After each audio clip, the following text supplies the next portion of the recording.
All right. So first of all, just to go over the ball flight laws, I wanted to bring up some ball flights here and ask you what they are, and then talk about what they are. Okay. So let's look at PGA Tour Tracer. Or no, we don't want the we want the Shot Tracer. Excuse me, Shot Tracer, PGA Tour. Here we go. Okay. So let's look at some shots here. Okay. Let's see here. So this one, there's Dustin Johnson. All right. Now that's the amount of fade you'd only want, right? See how it only a little bit? Okay. Now how much fade is that, would you say? Like, it looks like, I don't know. To me, it looks like 5 or 10 yards, right? Or no, it says 28 feet. So what is that? Yeah. So it's 10 yards because 3 feet is 1 yard. So the curve on the ball was only 10 yards. Does it make sense? Yeah, that's a lot of math. Okay. 28 feet is 10 yards. Okay. So 30 feet is 10 yards? Yeah. Okay. 30 feet is 10 yards. So that was a 10-yard fade. Now think about 10 yards. 10 yards is like from like here to the screen.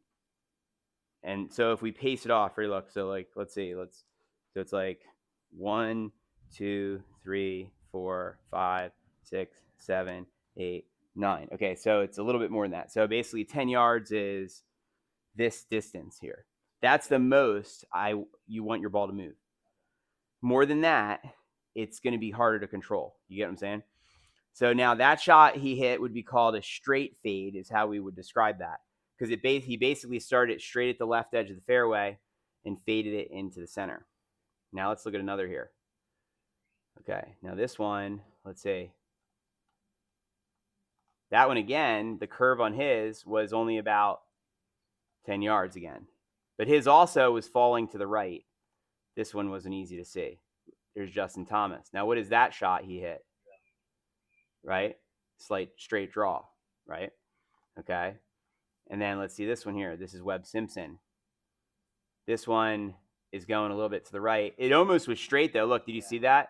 It's only like a few feet. So it's basically a straight, right? Now, if a ball starts to the right, what kind of shot is it? Starting to the right would be a push.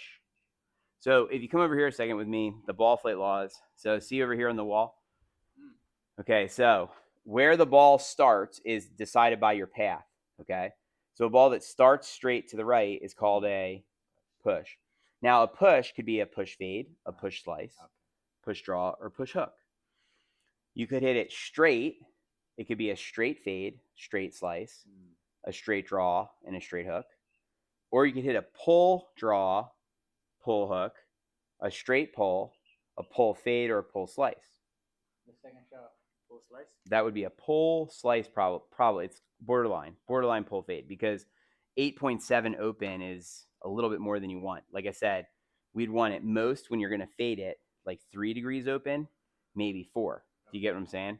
So and this is in most people's search to try to do this and try and do what the tour average is, then you'll get the control to be able to manipulate your path when you want, because of understanding the differences. Now here's the hardest part on the course. When you pick your target and you're aiming, you have to then, when you look up and see what the ball did, you have to then decide what kind of shot was it. Because let's say, for example, you're starting the ball left and it's drawing. How do you fix that into the tour average? So it's a pull. How do you turn a pull draw into a push draw? Do you change the face or the path? Yes, that's correct, right? Because the path is too far left, but we want the draw, let's say, right? Yeah. Let's say you're hitting a shot that's a pull slice. How do you turn that into a push draw? So we'll think about it. So it's a pull slice, and a push draw is the path going where? To the right, and the face going to the left, which is this. So you have to do what? You have to fix both. If you're hitting a pull slice, you'd have to fix the path and get the path going more to the right. But if you do that only and you fix the path, but you still have the face open, where's the ball going to go? It's going to start to the right and then slice more, because it's still going to be slicing if you only fix the path. So you'd have to fix what? The path and the face in that one you understand what I'm saying? Yeah. So once again, if you're hitting a pull slice, how do you turn it into a push draw? So it's a pull slice, and we want a push draw.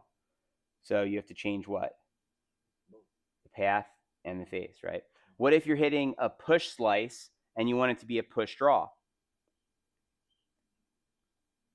The face. That's right, the face.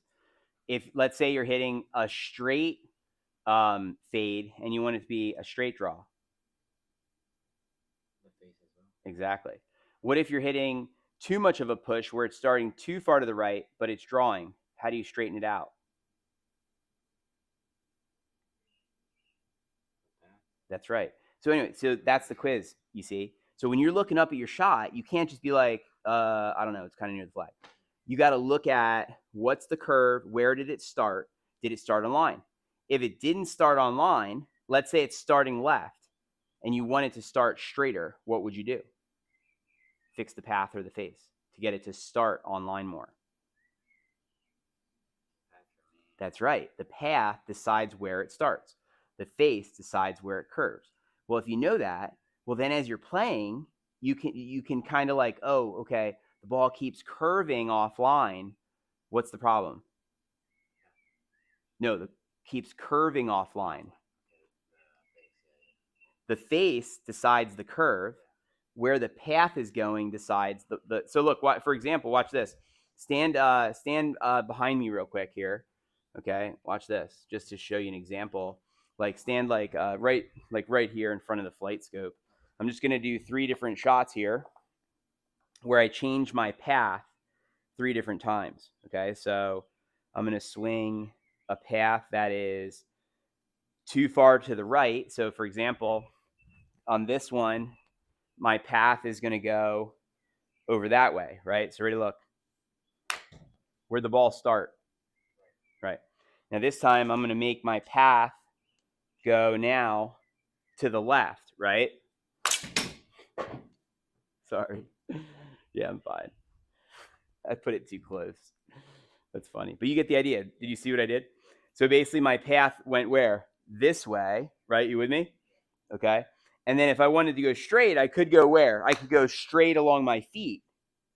So my point here is where the club is going is deciding where the ball. Bingo. Now, what any of those did in terms of the curve would have had to do with what? The position of my hand. And that's what I wanted you to know when I said the ball flight law is because when you're out there, you have to notice your shot pattern and then know how to adjust. Just to finalize this thought, if you look over here on the TV screen one more time, let's just ask you, I'm just going to ask you a couple more. Let's see this one. Morikawa here. What do you just hit here? Oh, geez, it just switched. It was a slight. It was a straight fade, yeah. Somehow the thing changed on me. All right, let's just use this one. So there's Hideki, right? Right, straight fade. This guy, let's say, uh-oh. That's, well, no, that's probably okay, right? Slight draw, huh? Right, let's see what Rory plays. Look at this curve. That's crazy. He curved 3 feet. That's ridiculous. He's a trip, right? Look, this is Patrick Reed here. What's that? It was falling. You see which way it's going? To the right, yeah. Yeah. So that's the only amount of fade you'd want. So my point here is your fade right now is slightly too much fade. You with me? Okay. So anyway, I just want to talk about that ball flight laws. Now let's